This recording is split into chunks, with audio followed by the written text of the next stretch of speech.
Hello, my friends. Today I am back to recap the latest episode of Drag Race Season 17, Heavens to Betsey. This is our third design challenge of the season.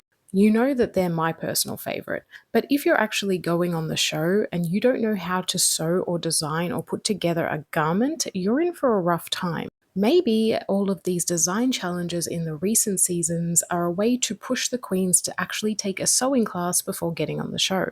So the queens walk back into the workroom after Acacia's elimination, and Lydia is thrilled to still have her partner Corey in the game. Speaking of, Corey is determined to get good critiques and make it to the end. Well, Sam Starr announces that she is no longer playing. She is here and hungry for the crown. Susie says there are now 3 queens with 2 wins apiece: herself, Anya, and Sam Starr. The queens that don't have a single win yet are thirsty for one. It's a new week in the workroom, and Jules says that she's working on an upward trajectory towards her first win.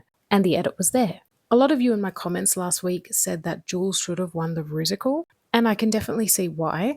I do stand by my original point that any of the queens in the top 4 could have won and it would have made sense. However, it was nice to see Jules finally get her moment, but we'll get there. At that point, Rue enters the workroom and announces that the library is officially open. It is time to read some bitches. This was actually a really good reading challenge. I loved Anya's read for Lana, saying that queens come to Drag Race to start their career, but Lana came to end it. I love when Lydia said to Corey that she may be her top, but to the judges she's always in the bottom. But it is always easy to tell who's going to win the reading challenge because they get the most screen time and reads, and Susie got about 3 to 4. She ends up winning the reading challenge, and yeah, fair. She was pretty funny. And so Rue announces that for this week's Maxi Challenge, the queens will be honouring iconic designer Betsey Johnson. The girls will need to create a look inspired by one of 3 collections. Number 1 is Punk Grunge Flappers, number 2 is Betsey's Prom, and number 3 is the Prenup collection. With 9 queens left, it works out to 3 queens per collection. As the winner of the reading challenge, Susie gets to pick her category first, and she goes with Punk Grunge Flapper, emphasis on the flapper. She gives Lydia the opportunity to go next, and Lydia also picks Punk Grunge Flapper. However, when it's time for Lydia to pick who'll go next, she picks Lexi, and Corey's literally like, damn, face crack of the century. Remember, girls, Brooke and Vanjie refuse to let their relationship get in the way of the competition, and these girls need to do the same. So Lexi and Sam both choose Prenup. Jules picks Punk Grunge Flapper to go outside her comfort zone. Lana picks Betsey's Prom. Ariete goes with Prenup, which leaves Anya and Corey to go with Betsey's Prom. The queens use the lookbooks provided for inspiration, but Lexi is stumped for ideas. In fact, she begins crying because she's tired of being safe. And the goddamn edit was there. At that moment, Rue and Betsey Johnson enter the workroom for the walkthrough. Betsey reveals that she was the first designer to feature trans models on the runway, and we love to hear it. Corey King is read by RuPaul for always showing the same silhouette, the iconic mini dress. And she knows she has to change it if she wants any chance of surviving the week. At first she says she will do a gown, but then she scraps it last minute and decides to do the mini dress. And honestly, Corey, fuck around and find out. You had to have known that wasn't going to fly. And speaking of fly, what the hell is Susie wearing? On Elimination Day, there is a strong Corey and Lydia edit, and I knew it in that moment. There were no vulnerable moments where you go, oh, they're going home. No, instead they share what they like about each other. And I was like, I see what you're doing, production. What I predicted from last week was already coming to pass. So on the main stage this evening, we have RuPaul in a very cute pink gown. This is one of my favorite things she's worn this season. We have Michelle Visage in red, Carson Kressley, and of course, Betsey Johnson.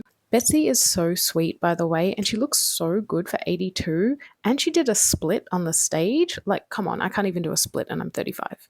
Category is Heavens to Betsey, and I gave my top 2 to Jules Sparkles. Oh my god, all of those furs work together perfectly. She looked incredible. The styling was there, and this was the closest garment to Betsey Johnson's style. So it's time for the judges' critiques, and Jules is undeniably in the top. She understood the assignment, and Betsey says when she closes her eyes, this is her collection. I mean, there's no higher praise than that. Lydia is in the bottom due to the fit of the outfit. It wasn't terrible, but I agree there was something off about it. She's so tiny, her clothes tend to swallow her whole. And speaking of swallowing her whole, Corey is also in the bottom for wearing a mini dress that is not well constructed at all. It was too simple, it was rough, and it's not challenging her at all. She's doing the same thing that she's done so many times over. Anya Nerve is also in the bottom for the execution of her outfit. They did not like the length of the gown, and they also didn't like the placement of the bows. It was so weird seeing Anya in the bottom after her having such a consecutive successful run the last few weeks. Ariete is, of course, in the top. I mean, this is perfectly made and it fits her to a T. I loved her take on Gothic Bride.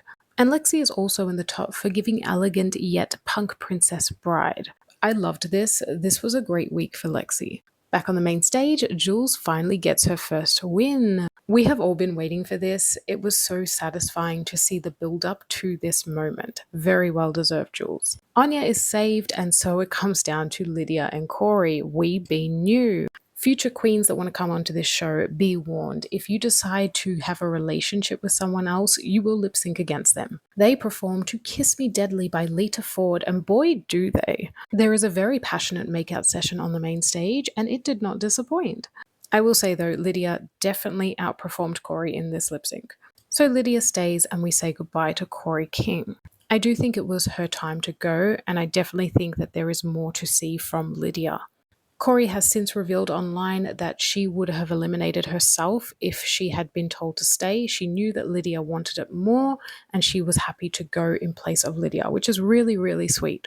She did say, however, that if it was between her and Anya, she would have fought really hard to stay. Next week is the Villains Roast, which I'm really excited for because it looks like we have some features from Plain Jane, Candy Muse, and Mistress Isabel Brooks. So what did you all think of this week's episode, and did you agree with the judging choices? Despite how obvious the edit was, I do think that they made the right choices. I do think that if Corey had stuck to making a gown, she might have been safe, and they might have put Lana in the bottom because I did not like Lana's outfit, unfortunately. I also think that Sam Starr could have been in the top and they could have had another top 4, but let me know what you guys think. I will be back soon with another video, and I'm hoping it will be about Brazil Season 2 or France All Stars because I don't know about you guys, but I'm ready for some international seasons.